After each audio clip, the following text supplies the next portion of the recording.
Hello everyone, आप सभी का स्वागत है आपके अपने यूट्यूब चैनल तैयारी सक्सेस की में। दोस्तों, ये video history honours semester 4 core paper 8 का ऑब्जेक्टिव सवाल का वीडियो है। आप सभी का बहुत बहुत कमेंट आ रहा था हर जगह से, तो आज आप सभी के लिए ये वीडियो रहेगा। ठीक है दोस्तों, इस वीडियो को देखने के बाद आपको ऑब्जेक्टिव के लिए कहीं और भटकना नहीं पड़ेगा। सिर्फ आपको क्या करना है, पूरा वीडियो को ध्यान से वॉच करना है और इस वीडियो को अपने दोस्तों के साथ ज़रूर शेयर कर दीजिए। इस वीडियो को देखने के बाद आपको ऑब्जेक्टिव बहुत ज़्यादा सही होगा, इसकी गारंटी मैं देता हूं। दोस्तों 8 से 9 तो 100% सही होगा अगर पूरा वीडियो सिर्फ और सिर्फ देख लेते हैं, सुन लेते हैं। ठीक है, तो दोस्तों चलिए इस प्रश्नों को स्टार्ट करते हैं। आज का प्रश्न, ठीक है दोस्तों, हर प्रश्न का नीचे आंसर तो रहेगा ही, क्योंकि बहुत जन मेरे को कमेंट करता है कि सर नीचे आंसर भी मेंशन कर दीजिए। कभी कभी ऐसा होता है कि आंसर छूट जाता है, मतलब सुन नहीं पाते हैं, तो आंसर भी मेंशन कर दीजिएगा। ठीक है, मैं आंसर भी मेंशन कर दिया हूँ। ठीक है, और बाद में ये भी बताऊंगा कि ये वाला पीडीएफ आपको कहाँ पर मिलेगा, इसलिए पूरा वीडियो को ध्यान से देखिएगा। दोस्तों पहला प्रश्न है, मुगल साम्राज्य की स्थापना किसने की थी? इसका राइट आंसर हो जाएगा बाबर ने। और ये जो बाबर थे, ये 1526 ईस्वी में जो पानीपत का प्रथम युद्ध था, इसको जीतने के बाद भारत में मुगल साम्राज्य की स्थापना की थी। इसका राइट आंसर हो जाएगा ऑप्शन नंबर बी। ठीक है, नेक्स्ट प्रश्न है, अकबर डैश की आयु में सम्राट बना था? तो अकबर कितनी उम्र में सम्राट बना था? हो जाएगा ऑप्शन नंबर सी, 13 वर्ष की आयु में वो सम्राट बना था। दोस्तों नेक्स्ट सवाल है, पानीपत का युद्ध कब हुआ था?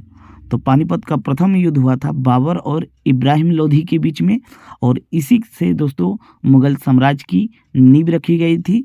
और इसका जो आंसर होगा वो हो जाएगा 21 अप्रैल 1526। ठीक है, नेक्स्ट प्रश्न है, हुमायूं का जन्म कब और कहाँ हुआ था?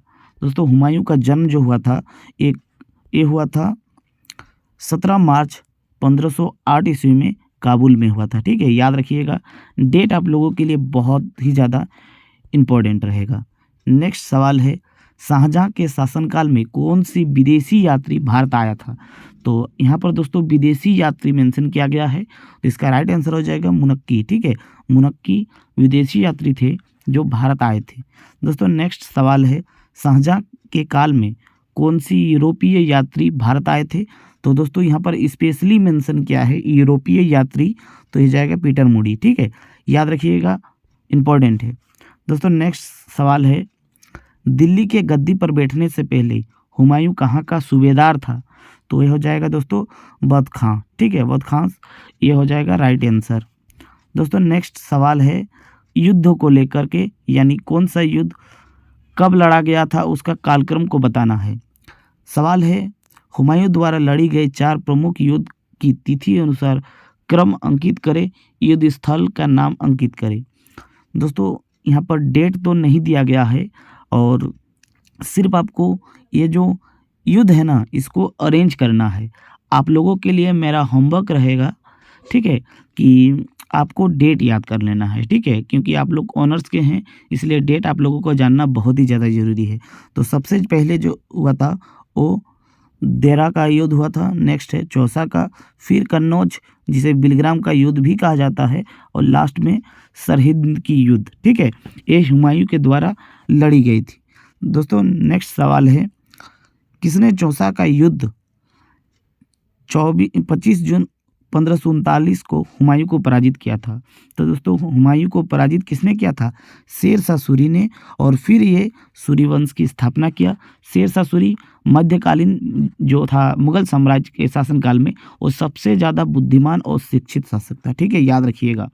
नेक्स्ट सवाल है, शेर खां जिसे शेर शाह के नाम से भी जाना जाता है एवं हुमायूं के बीच बिलग्राम जिसे कन्नौज का युद्ध भी कहा जाता है, ये कब हुआ था? तो 17 माह 1540 को। ठीक है, 17 मई 1540 को शेर शाह और हुमायूं के बीच में बिलग्राम का युद्ध हुआ था। ठीक है, नेक्स्ट सवाल है, किस युद्ध के पश्चात हुमायूं को हिंदुस्तान से बाहर कर दिया गया था? तो किस युद्ध के पश्चात? ये हो जाएगा दोस्तों बिलग्राम के युद्ध के पश्चात। ठीक है, याद रखिएगा, बिलग्राम के युद्ध के पश्चात वो डर से भाग गए थे। फिर वो बाद में एक युद्ध लड़ा था जो सरहिंद का युद्ध कहा जाता है, ठीक है। सरहिंद के युद्ध से फिर वो भारत में आ गए और मुगल साम्राज्य को आगे कंटिन्यू किए, ठीक। नेक्स्ट क्वेश्चन है, शाहजहां का वास्तविक नाम क्या है? दोस्तों ये वास्तविक नाम से बहुत सारे सवाल एग्जाम में देखने को मिल सकता है, तो एक बार वास्तविक नाम सभी का आप लोग देख लीजिएगा, ठीक है। तो यहाँ पर शाहजहां का जो वास्तविक नाम था वो था खुर्रम, ठीक है। नेक्स्ट सवाल है, मुगल सत्ता को पुनर्स्थापना किस युद्ध में हुमायूं की मिली जीत के फलस्वरूप हुआ? यानी किस युद्ध के बाद हुमायूं फिर से हिंदुस्तान का शासक बना? तो हो जाएगा दोस्तों सरहिंद का, ठीक है। नेक्स्ट प्रश्न है, हुमायूं दोबारा दिल्ली के गद्दी पर कब बैठा? तो हुमायूं दिल्ली के गद्दी पर फिर कब बैठा? तो 23 जून 1555 को, सरहिंद की युद्ध के बाद, ठीक है। नेक्स्ट सवाल है, निम्नलिखित में से कौन सा मुगल सम्राट था जिसने बंगाल के विरुद्ध सैन्य अभियान का नेतृत्व किया था? तो दोस्तों ये भी हो जाएगा हुमायूं। इससे याद कैसे रखेंगे, हुमायूं दोस्तों 2 बार शासन में बैठे थे, ठीक है। और वो सरहिंद की लड़ाई में यहाँ पर आए और बिलग्राम के युद्ध से डर के भागे थे, ठीक है। और साथ में याद रखना है दोस्तों, उसने बंगाल के विरुद्ध सैन्य अभियान का नेतृत्व किया था। नेक्स्ट है, गुजरात में सेना सफलता प्राप्त करने वाला पहला मुगल शासक कौन था? तो गुजरात में सैन्य सफलता प्राप्त करने वाला था हुमायूं, ठीक है।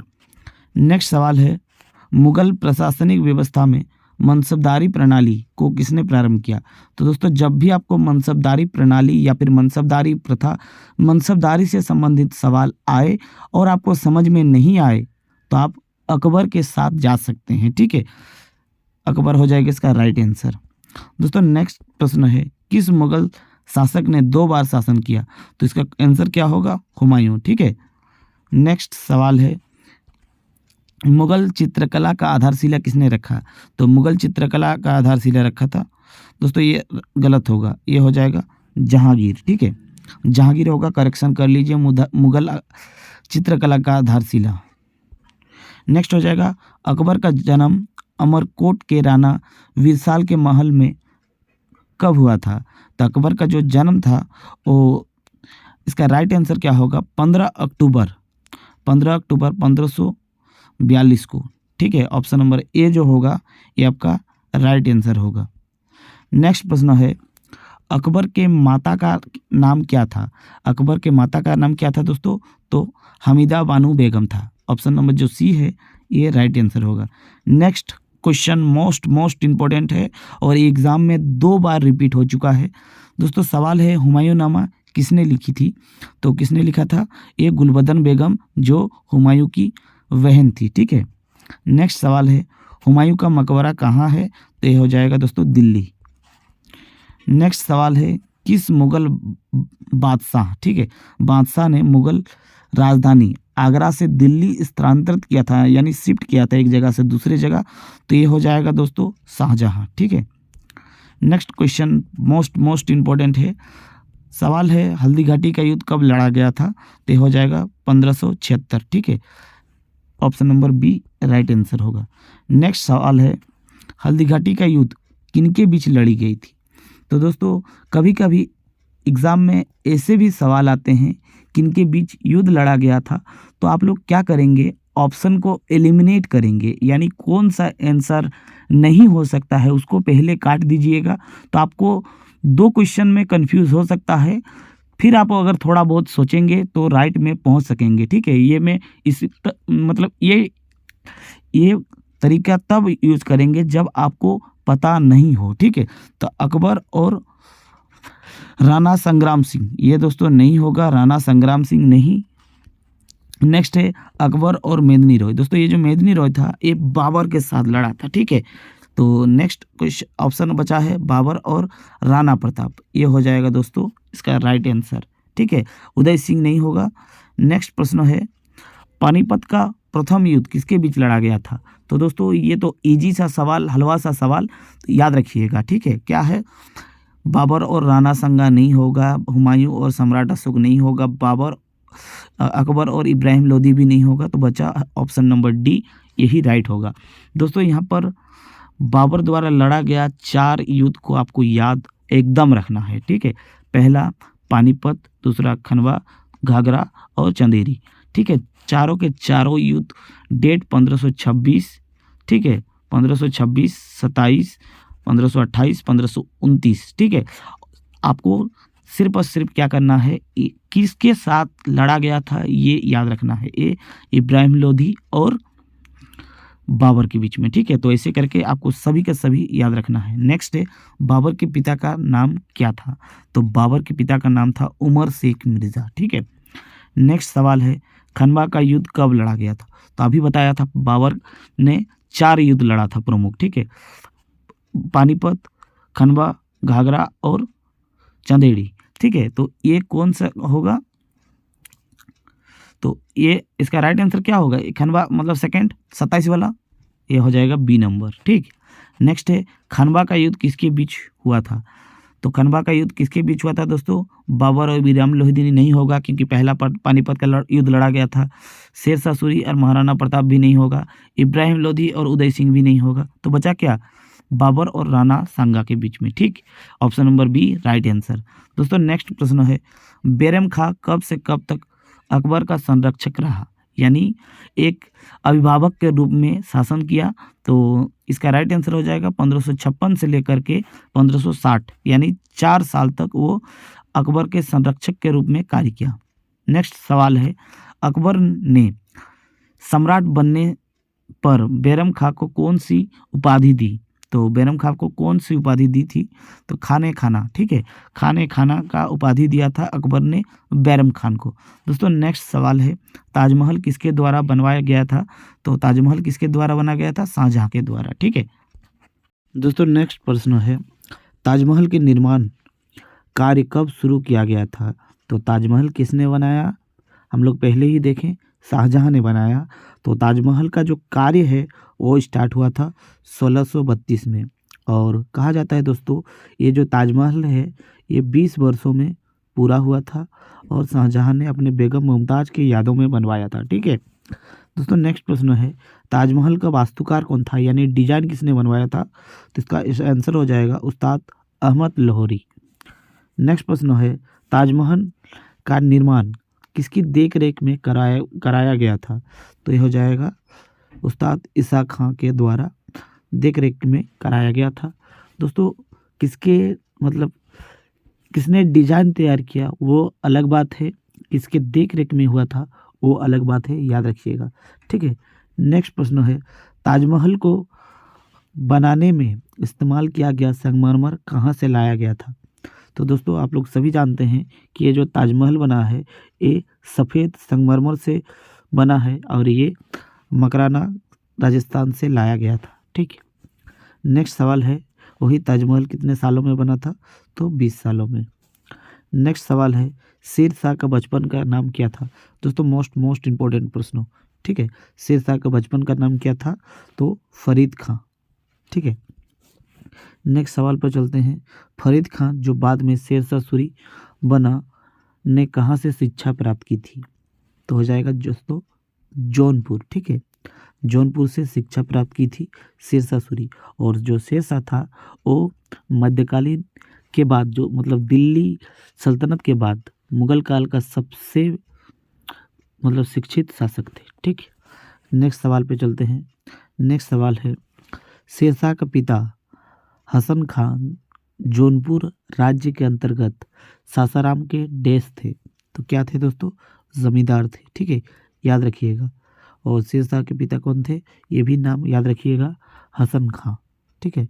नेक्स्ट सवाल है, निम्न में से कौन सी लड़ाई के फलस्वरूप हुमायूं भारत के शेरशाह द्वारा निर्वस्त हो गया था? यानी क्या हुआ था दोस्तों, ये मतलब कौन सी लड़ाई हारने के बाद ये जो हुमायूं था ये भारत से निर्वासित हो गया था? तो ये हो जाएगा दोस्तों बिलग्राम का युद्ध, ठीक है। और बिलग्राम का युद्ध को कन्नौज का भी युद्ध कहा जाता है, ठीक है। नेक्स्ट सवाल पे चलते हैं। नेक्स्ट सवाल है, शेरशाह दिल्ली की गद्दी पर कब बैठा? तो शेरशाह दिल्ली की गद्दी पर 1540 ईस्वी में बिलग्राम के युद्ध जीतने के बाद बैठा था। नेक्स्ट सवाल पे चलते हैं, नेक्स्ट सवाल मोस्ट इम्पोर्टेंट प्रश्न है, मुगल काल में मंत्रिपरिषद को क्या कहा जाता था? तो विजारत कहा जाता था। ठीक है, विजारत कहा जाता था मुगल काल के मंत्रिपरिषद को। दोस्तों नेक्स्ट सवाल है, मुगल काल में दीवान कौन था? दोस्तों दीवान कहा जाता है जो फाइनेंशियल हिसाब रखे, हिसाब किताब, ठीक है, यानी वित्त मंत्री को दीवान कहा जाता था। नेक्स्ट सवाल है, निम्नलिखित में से किसमें हिंदू और ईरानी वास्तुकला का सर्वप्रथम समन्वय देखने को मिलता है? तो हो जाएगा शेरशाह की मकबरा का। ठीक है, शेरशाह मकबरा को हिंदू और ईरानी वास्तुकला का एक मिश्रण माना जाता है। ठीक है, नेक्स्ट सवाल मोस्ट इम्पोर्टेंट, जितना स्टार लगाए उतना कम है। प्रश्न है, शेरशाह सूरी का मकबरा कहाँ है? दोस्तों ये सवाल आपके एक बार एग्जाम में आ चुका है और मोस्ट इम्पोर्टेंट है, सासाराम बिहार में है शेरशाह सूरी का मकबरा। नेक्स्ट सवाल है, मुगल काल में निम्नलिखित में से किसके अधिकार असीमित थे? यानी जो मुगल काल में कौन सा ऐसा पोस्ट था जिसका अधिकार असीमित, मतलब पूरा, मतलब कोई सीमा नहीं। ठीक है, तो वो हो जाएगा दोस्तों मीर बख्शी। ठीक है, मीर बख्शी यानी कह सकते हैं कि एक हिसाब से प्रधानमंत्री। ठीक है, नेक्स्ट सवाल पे चलते हैं। नेक्स्ट सवाल है, मुगल प्रशासन में हुआ मंत्री नौसेना का प्रधान था, क्या कहलाता था? दोस्तों नौसेना नहीं, ये सेना होगा। ठीक है, सेना का प्रधान था। ठीक है, सेना का प्रधान हो जाएगा मीर बख्शी। नेक्स्ट हो जाएगा, जब्दी प्रणाली किसकी उपज थी? तो दोस्तों ये वाला प्रश्न में बहुत सारे लोगों को डाउट होगा, तो एक बार मैं क्लियर करवा देता हूँ। ठीक है दोस्तों, ये जो प्रश्न है जब्दी प्रणाली किसकी उपज थी, तो ये जो क्वेश्चन का आंसर है इसमें थोड़ा सा ट्विस्ट होगा। ठीक है, अगर जब्दी प्रणाली, अगर आपको ऐसे आए कि जब्दी प्रणाली किसकी उपज थी, तो दोस्तों इसमें थोड़ा सा करेक्शन कर लीजिए, ये हो जाएगा शेरशाह सूरी। ठीक है, और अगर जब सवाल ऐसा है कि इनमें से कौन सा मुगल शासक जब्दी प्रणाली लागू किया था, तो हो जाएगा अकबर। ठीक है, तो जो भी ये सवाल को करेक्शन नहीं किए हैं, क्योंकि ये पीडीएफ में भी ये गलती था, बहुत जन बताया था। ठीक है, तो मैं पर्सनली तो एक एक को कमेंट नहीं का रिप्लाई नहीं कर सकता हूँ, इसलिए मैं अभी करेक्शन कर देता हूँ। अगर जब्दी प्रणाली की जन्मदाता भी पूछे तो भी आप लोग शेरशाह सूरी को लगाइएगा, और लेकिन यहाँ पर मुगल जोड़ दे तो यह हो जाएगा अकबर। ठीक है, नेक्स्ट प्रश्न है, किसके शासनकाल में तुलसीदास ने रामचरितमानस लिखा? तो हो जाएगा अकबर के शासनकाल में। नेक्स्ट प्रश्न है, फैजी निम्नलिखित में से किसके दरबार में रहा? तो हो जाएगा अकबर। ठीक है, तो दोस्तों आप लोग सभी जानते हैं कि अकबर के दरबार में 9 रत्न थे, है ना, और 9 रत्न में से कुछ नाम बहुत ही ज़्यादा इम्पोर्टेंट है, जैसे मुल्ला दो प्याजा, ये हो जाएगा बीरबल। ठीक है, और फैजी और अब्दुल कादिर बदायूनी, ये जो भी नाम है, ये सब के सब नाम आप लोग एक बार ज़रूर देख के जाइएगा, क्योंकि सवाल कैसे भी बन सकता है और उतना तो इजी सवाल नहीं होगा, इसलिए आप लोग खुद से तैयार होके भी जाना है। ठीक है दोस्तों, नेक्स्ट प्रश्न है, दिल्ली के पुराना किला के वर्तमान स्वरूप का निर्माण निम्नलिखित में से किसने करवाया था? यानी जो दिल्ली में पुराना किला अब वर्तमान में भी देखते हैं, वो किसने बनवाया था? वो हो जाएगा शेरशाह सूरी। दोस्तों यहाँ पर याद कीजिएगा, पुराना किला लिखा हुआ है, लाल किला नहीं। ठीक है, लाल किला लिखा रहे तो हो जाएगा शाहजहां ने। ठीक है, नेक्स्ट प्रश्न है, किस शासक ने ग्रैंड ट्रंक रोड का निर्माण का श्रेय दिया जाता है? किसने करवाया था grand trunk road? Sher Shah Suri ने। ठीक है, लिखित में से किसे शाहजहां ने नादिर उल उसर की उपाधि दी थी? तो हो जाएगा अब्दुल हामिद लाहौरी। दोस्तों इसके ही देख रेख मतलब क्या, डिजाइनर थे ताजमहल के, उसको नादिर उल उसर की उपाधि दी गई थी। ठीक है, नेक्स्ट प्रश्न है, अकबर ने जिन मसूबदारी प्रथा यानी प्रणाली को लागू किया था, किस देश में प्रचलित प्रणाली से उधार ली गई थी? यानी ये जो प्रणाली थी, ये सबसे पहले कहाँ लागू की गई थी? तो हो जाएगा मंगोलिया। ठीक है, जहाँ से चंगेज़ खान भारत आए थे। ठीक है, नेक्स्ट है, निम्न में से किस मुगल शासक ने तीर्थ यात्रा पर जो कर लगता था वो समाप्त कर दिया था? ये हो जाएगा अकबर। ठीक है, और ये जर्जिया को भी माफ़ किया था। ठीक है, जर्जिया को जो गैर मुसलमानों से लिया जाता था। ठीक है, नेक्स्ट है, अकबर ने तीर्थ यात्रा कर कब समाप्त किया था? तो हो जाएगा 1563। ठीक है, नेक्स्ट प्रश्न है, जर्जिया कर को किसने समाप्त किया था? तो अभी बताए दोस्तों, अकबर ने। और फिर किसने लागू किया था? तो किस मुगल शासक में ने? तो औरंगजेब ने लागू किया था, वो भी याद रखिएगा। ठीक है, अकबर ने जर्जिया कर को कब समाप्त किया था? तो 1564 में। ठीक, नेक्स्ट है, राजकुमार सलीम आगे चलकर डैश सम्राट कहलाया, क्या नाम से कहलाया? जहांगीर नाम से। ठीक, नेक्स्ट है, शाहजहां के काल में दक्कन का भूमि कर में महत्वपूर्ण सुधार करने वाला आमिर था। तो शाहजहां के काल में जो दक्कन वाला भूमि यानी महाराष्ट्र वाला जो भूमि कर था, जमीन का जो टैक्स था, उस व्यवस्था में सुधार लाने वाला आमिर कौन था? तो मुर्शिद कुली खां था। ठीक है, नेक्स्ट प्रश्न है, भू राजस्व वसूल हेतु ठेका दिए जाने वाली प्रथा के लिए शब्दावली थी, यानी जो भू राजस्व यानी जमीन पर जो कर वसूली होता था उस उसका क्या नाम था? ठीक है, इजरा। ठीक है, नेक्स्ट प्रश्न है, मुगल कालीन भारत में राज्य की आय का मुख्य स्रोत क्या था? तो दोस्तों ये भी हो जाएगा भू राजस्व कर। नेक्स्ट है प्रश्न है दोस्तों, अकबर सलीम जहांगीर को किस नाम से पुकारता था? यानी अकबर सलीम को किस नाम से पुकारता था? तो हो जाएगा शेख बाबा। ठीक है, नेक्स्ट प्रश्न है, जहांगीर के गुरु कौन था? तो जहांगीर के गुरु था अब्दुल रहीम खाने खाना। ठीक है, नेक्स्ट प्रश्न है दोस्तों, थोड़ा वीडियो लंबा होगा क्योंकि बहुत प्रश्नों को कवर करेंगे, तो आप लोग इत्मीनान से पूरा वीडियो को देखिएगा।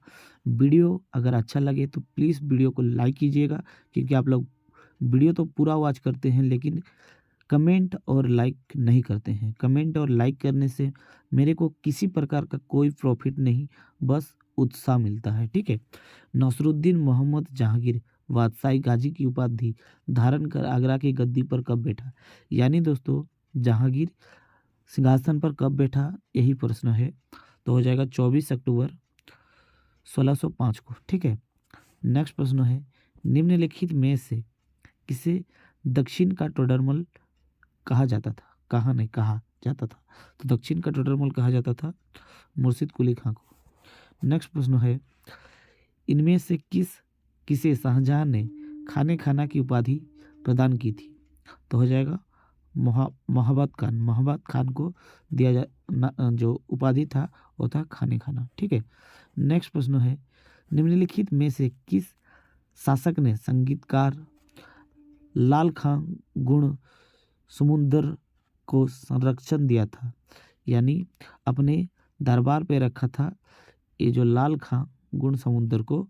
तो हो जाएगा शाहजहां। ठीक है, नेक्स्ट प्रश्न है, निम्नलिखित में से किस शासक ने 1541 में पाटलिपुत्र का नाम पटना किया था?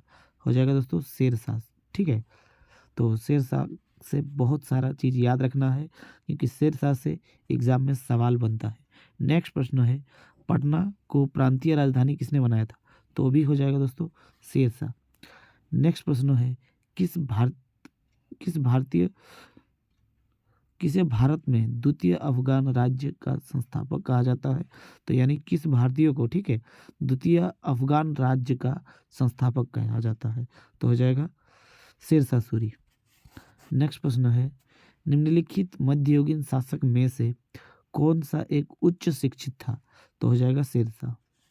नेक्स्ट प्रश्न है दोस्तों मोस्ट इम्पोर्टेंट। ठीक है, प्रश्न है, कौन सा मकबरा द्वितीय ताजमहल कहलाता है? तो हो जाएगा दोस्तों ये बीबी का मकबरा। और ये किसने बनाया था? तो औरंगजेब ने बनाया था। ठीक है दोस्तों, नेक्स्ट सवाल है, औरंगजेब ने किसको रहमत अन निसा की उपाधि प्रदान की थी? तो ये हो जाएगा नवाब बाई को। ठीक है, नवाब बाई को रहमत उन निसा का उपाधि दिया था। नेक्स्ट प्रश्न इंपॉर्टेंट है, याद रखिएगा, किसके समय में मलिक मोहम्मद जायसी ने पद्मावत की रचना की थी।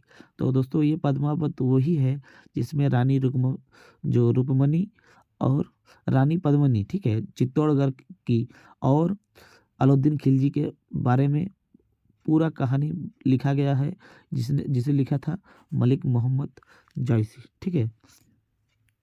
और किसके टाइम पे लिखा था? ये शेरशाह के टाइम पे, ठीक। दोस्तों नेक्स्ट प्रश्न है, औरंगजेब की पहली बार राज्याभिषेक कब हुआ था?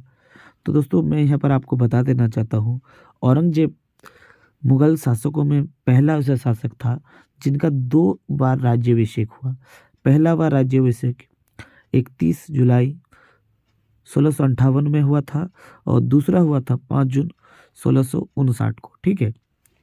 याद रखना है, डेट भी आप मतलब एग्जाम में पूछा जा सकता है, ठीक है। नेक्स्ट प्रश्न है, कब औरंगजेब ने आलमगीर की उपाधि धारण की? तो हो जाएगा 1658 को, ठीक है, जब पहले बार राज्याभिषेक हुआ था। नेक्स्ट है, निम्नलिखित में से कौन जिंदा पीर और दरवेश के नाम से जाना जाता था? तो दोस्तों जिंदा पीर भी औरंगजेब को ही कहा जाता था।